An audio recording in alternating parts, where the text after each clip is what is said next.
last 90 minutes, D.C. Council Chairman Phil Mendelson called the charges, quote, deeply disturbing. I understand his intentions and what he was trying to do for the community of Ward 8, but I also feel that you chose the wrong direction to go. Especially with our focus on alternatives to law enforcement strategies, which we're very committed to. This also puts those very effective strategies at risk. So individual decisions, and people will make some good ones, some terrible ones, but they have to be held accountable. New video this afternoon showing an incident between a South Strabane police officer and a wanted suspect. What she witnessed was a South Strabane police officer trying to take 39-year-old Trendon Mobley into custody on outstanding warrants.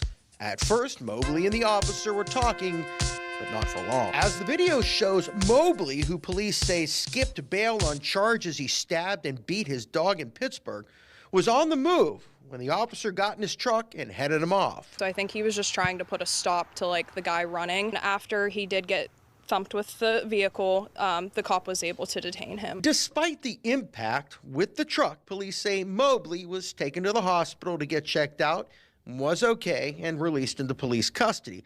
By the way, the dog survived. South Strabane police released a statement on the incident saying in part, "We have engaged with an independent police department along with the Office of the District Attorney for assistance with the investigation. Our goal is to determine exactly Learned the what happened." Albuquerque police chief said he intentionally did not turn on his body camera after causing a crash that seriously injured another driver. That's according to the department's internal affairs report on the February incident at Central and Alvarado. That's where Chief Harold Medina, with his wife in the car, says he heard gunshots and accelerated into the intersection against a red light. The chief told investigators he purposefully did not hit record because he was invoking his Fifth Amendment right not to self-incriminate. But the IA investigation found department policy does not allow officers to do that.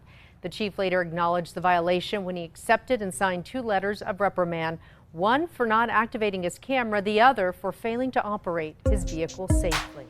Good morning and welcome to the Bad Apple Report. It's 7:30 a.m. bright and early right here at home on the range. Thank you so much for being here today, folks. I really appreciate it. We're going to start our day out. Well, I think we are in Florence County. Oh, not sure where that's at, but that's where this guy's at. Oh, it's in South Carolina. South Carolina deputy charged with killing unarmed man and letting police dog maul someone else. I think this guy is in big trouble. A deputy in South Carolina has been charged with voluntary manslaughter and assault after he shot an unarmed suspect 5 times. Whoa. He killed him, and then the deputy's police dog mauled a different innocent person, the authorities said. State agents arrested former Florence County Deputy Trayon Jonathan Sellers on Wednesday. He was on leave after the May 26th shooting and was fired in July after an arrest in an unrelated domestic violence case. Oh, Lordy. Imagine that. Sellers was waiting a bond hearing at the Florence County Jail on Thursday. Jail records didn't indicate whether he had a lawyer. Well, okay. Sellers was chasing 43-year-old William Dwayne Rankin when Rankin crashed into a tree and ran into a nearby home near Florence. The state law enforcement division said in a sworn statement, Sellers went into the home through the back door with his police dog, which was not on a leash, and didn't announce who he was, state agents said. He then ordered the dog to attack without knowing who was inside. The dog bit the owner of the home, who wasn't involved in the chase and didn't know Sellers, agents said. Florence County, South Carolina Sheriff T.J. Joy identified the homeowner as Johnny Cooper. While the dog attacked the homeowner, Sellers shot Rankin 5 times as he lay on the couch, according to a sworn statement. Oh, he's shooting up an unarmed man laying on the couch while his dog's over here mauling the homeowner. Fantastic police work there. Sellers failed to give the dog the right commands to stop attacking the homeowner. The homeowner was continually mauled for 87 more seconds. The statement said, according to blah, blah, blah, he suffered permanent injuries to his left arm and shoulder, the state agent said. Goodness. Sellers, age 29, was arrested with voluntary manslaughter and Rankin's death and faces 2 to 30 years in prison if convicted. Whoa. He also is charged with assault and battery of a high and aggravated nature in the dog's attack and faces up to 20 years if convicted. Well, okay. Joy said in a statement Wednesday, oh, it's going to be good, that he's personally met with the families of Mr. Rankin and Mr. Cooper, where I have been as candid, as transparent as I know how. Yeah, right. Which means not very candid and not very transparent at all. Keep in mind, he didn't fire this guy for shooting the unarmed guy or mauling the guy. He fired the guy because he got in a little domestic violence thing. That's right. Okay, so I have expressed my deep regret and sorrow over this incident. Blah! This incident is not indicative of our values. Oh, yes, it is. Our mission or our training. Of course it is. Deputy, your Sellers, that cop, he was on a mission for you, and he had your values, and he was trained by you. Thusly, he's your boy. That's right. Look at him. That's the poster child for those goofballs there in Florence County. Well, guys, according to these new court documents, the deputy made it all up. The shooting, the pursuit, even a description of the suspect was made up.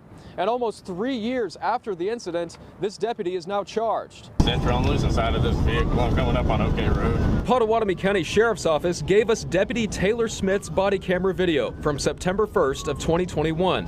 At this point, he's already told dispatch he's in a pursuit on OK Road. Okay, they've got to be doing 115, 120. They're pulling away from me real far. The deputy then gets out on foot, describing what he says is an armed suspect that just got out of a red sedan near OK Road and Hope Road. Deputy Smith claims he took off across a nearby field. He has a rifle, large backpack. He was the front seat passenger, red shirt, black male. Then, the deputy starts firing after he thinks the suspect takes a shot at him with a long gun. Shots fired! Shots fired!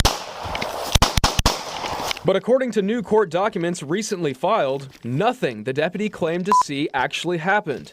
Sheriff Booth called in OSBI that same day, and according to the documents, quote, upon review of Smith's body-worn camera footage, neither the red sedan nor the suspect with the long gun was observed. Our cameras were rolling at the scene that day. Sheriff's deputies, police officers, and OHP troopers all responded. But after the OSBI investigation concluded, the court documents say, quote, Smith's patrol vehicle was recorded by 2 residential security cameras along the route of the pursuit, but the footage reflected no red sedan traveling in front of Smith's vehicle within the time frame. I hollered at him. He took what was in his hands and he pulled it up and moved it, and I saw his shoulders move like this. No other law enforcement personnel reported seeing a suspect vehicle or any armed suspect during the whole incident. The documents say officials at the scene found shell casings from Deputy Smith's pistol, but found no evidence to support the presence of any suspect at that location. However, I'm told he did resign before the end of this investigation. You may recall the controversy exploded after 3 former deputies were arrested accused of abuse of office, payroll fraud, and theft. WDSU investigative reporter Aubrey Killian uncovering new details that may shock taxpayers. Hey there, Gina. So the new records we got, they allege that former Chief Deputy Rodney Mader, Captain Derek Pertwee, and Sergeant Zane Sillinger, they forced employees to do personal work for them. One employee was apparently forced to delete incriminating files. Do you think the sheriff should step down? I do. It's an embarrassment. 2 former St. Charles Parish Sheriff's employees calling on Sheriff Greg Champon to resign. The residents of St. Charles Parish deserve to know what happened. The controversy with the sheriff comes after the arrest of former Chief Deputy Rodney Mader, Captain Derek Pertwee, and former Sergeant Zane Stillinger last month. Tonight, WDSU Investigates obtained new court records that state in February of this year, the sheriff's office began a criminal investigation into Mader, Pertwee, and Sillinger. Records state they bought and possessed tools purchased with sheriff's office funds. The records also state they used equipment from the sheriff's office, which had to be repaired with sheriff's office funds and use materials for their own personal reasons. The total cost for taxpayers, well over $25,000. Records we uncovered show the alleged thefts date as far back as 2019. I would be questioning the sheriff to find out, where have you been for the last 4 or 5 years that you didn't know that your chief deputy was robbing the sheriff's office blind?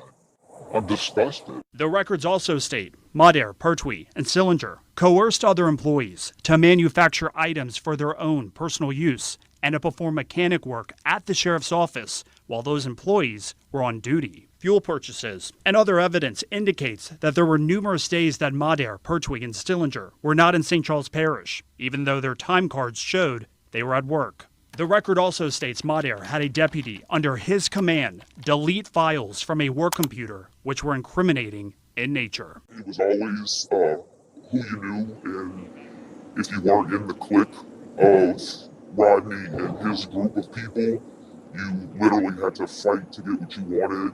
You were overlooked, and your thoughts and opinions didn't really matter. Is the sheriff transparent? Not in this case, no. The sheriff's office says Pertwee was terminated. Stillinger and Madar were allowed to resign. WDSU investigates uncovered that Madar's pension is about $200,000 a year, nearly $17,000 a month. Absolutely astounding. I would have never thought a chief deputy would be able to make $17,000 a month. And according to the Metropolitan Crime Commission, this letter was apparently sent to the sheriff last May.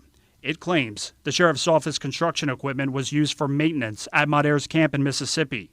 It also claims that fake LSU parking passes were made with sheriff's office equipment. If you were in the good old boys club, you could take your car, your sheriff's office assigned vehicle, and go out of state to LSU games and go tailgating. The sheriff's office would pay for your fuel and everything. And new court records show Madar has asked for permission to leave the state. The reason why?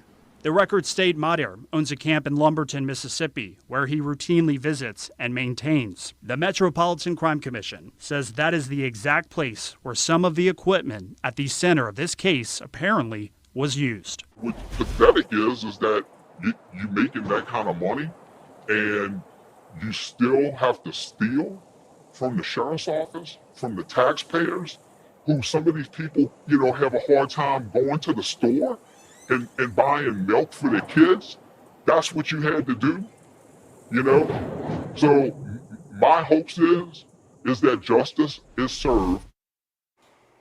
The arrested deputies, they declined to comment. The sheriff's office would not say when they got that letter the MCC provided, but take a look. A spokesperson for the sheriff's office said in part, they are unable to discuss any details of this investigation. They also said that it is unfair to be called upon to respond to anonymous former disgruntled employees when there is no opportunity to assess their credibility. Today, the sheriff's office also asked me who are the former employees. WDSU declined to name them as the people that we spoke with feared retaliation. Back to you. Good evening, I'm Mackenzie Richmond. Thank you so much for joining us here at 5. Now, 2 months ago, 4 Broken Arrow police officers were on administrative leave after allegations of misconduct. The Oklahoma State Bureau of Investigation was also called in on this internal investigation. But what exactly are these officers accused of doing to put them on administrative leave in the first place? Well, News Channel 8's CJ Macklin did some digging, trying to get that answer. Here's what we know. On June 12th, the Broken Arrow Police Department informed us that 4 of its officers were accused of misconduct on May 23rd. That was related to a service call and a patrol officer's investigation. On May 27th, BAPD opened an internal investigation. It also contacted the Oklahoma State Bureau of Investigation to request an independent investigation. We also know that criminal proceedings are underway, but the Broken Arrow Police Department has concluded its internal investigation. The administrative outcome is that 3 BAPD officers have been fired and a 4th retired. I reached out to the Broken Arrow Police Department to ask if they would speak about the 3 officers who were fired and the reason behind that. I also asked if they would discuss the accusation of what they actually did. Also asked about the impact of operations with 4 officers off the force. The department responded by saying it isn't releasing any more information at this time. I also reached out to OSBI, who sent this statement. The OSBI has completed their comprehensive investigation, and it has been handed over to the Tulsa County District Attorney's Office. At this time, we have no initial information or updates. After receiving that information, I immediately reached out to the Tulsa County DA's office and received this response. We are still in the process of reviewing the information provided to us, so we cannot comment on it at this time. According to the DA's office, this case is still under review, so there is no case number, which will give us more information. We will continue to follow developments in this story and update you. One of the first questions I asked was, has the victim's family been notified about these allegations and the fact that there is now an investigation No comment. As of right now, we don't know the name of the victim at the center of all of this. This isn't just a body, this is a person. We don't know the date of what this happened, of when this happened, I should say. We don't know how long this case should take. It's a tragedy. So it's really important to always remember what we're doing and why we're doing it. Jennifer Shen is the retired director of the San Diego Police Crime Lab. And after 34 years in law enforcement, today she's doing an interview on a topic she never thought she'd have to explain. Why she believes it's never appropriate for police officers to cut into a dead body. There's trace evidence on the body that might be important. There are patterns. There could be bruising patterns or impression patterns or tool mark patterns that are really important. Multiple sources with knowledge of the case have confirmed to Fox 13 News several Salt Lake City police officers are under investigation, accused of being involved in a prank earlier this month, convincing a rookie officer to cut through the blisters on a dead person's body. The case is under investigation, but Salt Lake City PD won't talk about it. I hope it isn't true. If it is, law enforcement is not for everyone. I would be outraged if it was my relative. Because who are you sending out tomorrow if it happens to be my father? That is a big question that should be answered. Chris Burbank is the former chief of the Salt Lake City Police Department. He says he was shocked to see the current administration refuse to answer questions, calling it, quote, an employment matter. Do you think the police department has a responsibility to address this? Oh, without question, yes. This is not an employment matter. This is the trust and confidence that the public has in the police department, in their ability to do the basic job that they're assigned to do. Do you think they should release the names of the officers? Yes. All that needs to be said as soon as you find it out. Not when the reporter finds out about it. Because then again, as a member of the public, it's like, well, man, what aren't they telling me on a regular basis? Do I have to wait for someone to find out?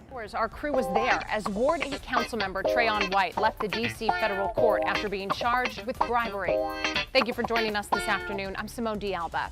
Prosecutors allege White agreed to accept $156,000 in cash payments to pressure D.C. government employees to extend contracts for 2 companies to provide violence intervention services in the district. This afternoon, we have team coverage on this high-profile case. Our Lionel Donovan is in Ward 8 with new reaction from the community on this charge.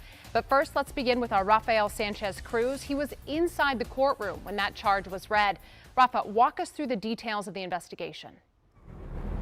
Yeah, Simone, the nearly 40-page criminal documents have photos like this one, which show Councilmember Trayon White allegedly accepting envelopes with cash inside, anywhere from $5,000 to $15,000. Now, the FBI says they have White accepting these bribes on video. Now, the 40-year-old was released today by federal judge Jean Michael Harvey, and he was covered by supporters as he left court this afternoon. Some supporters yelling that they loved him as he was placed in a car. As the car departed, they chanted Ward 8. So how did White get caught up in this FBI investigation?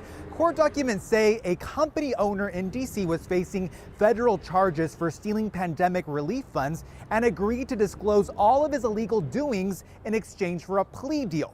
The person agreed to work with the FBI and recorded the interactions with White.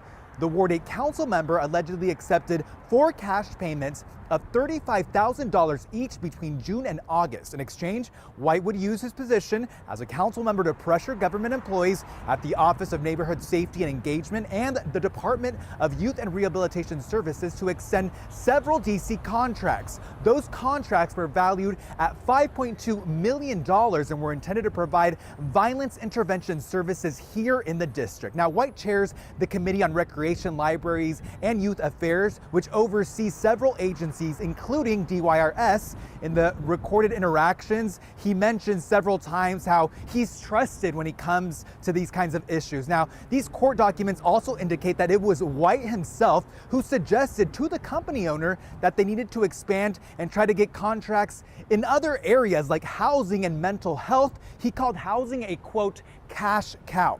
Now, the person working with the FBI says that he also gave White other types of gifts, like he was able to take him to gifts like trips to the Dominican Republic as well as Las Vegas. White could face a maximum of 15 years in prison. He also might have to pay 3 times the amount that they say he took. He's due back here in federal court on September 19th. Simone? I mean, his arrest, the charges, shocking. Of course, he is poised to win a 3rd term in November, and that election is just about 60 days away. Rafa, thanks for your reporting. We did it, folks. We made it through another week of bad apples. Can you imagine? Hundreds of bad apples a month. There's thousands of bad apples. I don't even know anymore. So many bad apples, so little time. Okay? All right, you guys are wonderful. And you know what I'm going to do? I'm going to whip up some more bad apples just for you. I'll see you right back here tomorrow morning at 7:30 a.m. bright and early. Thanks again, folks. Have a great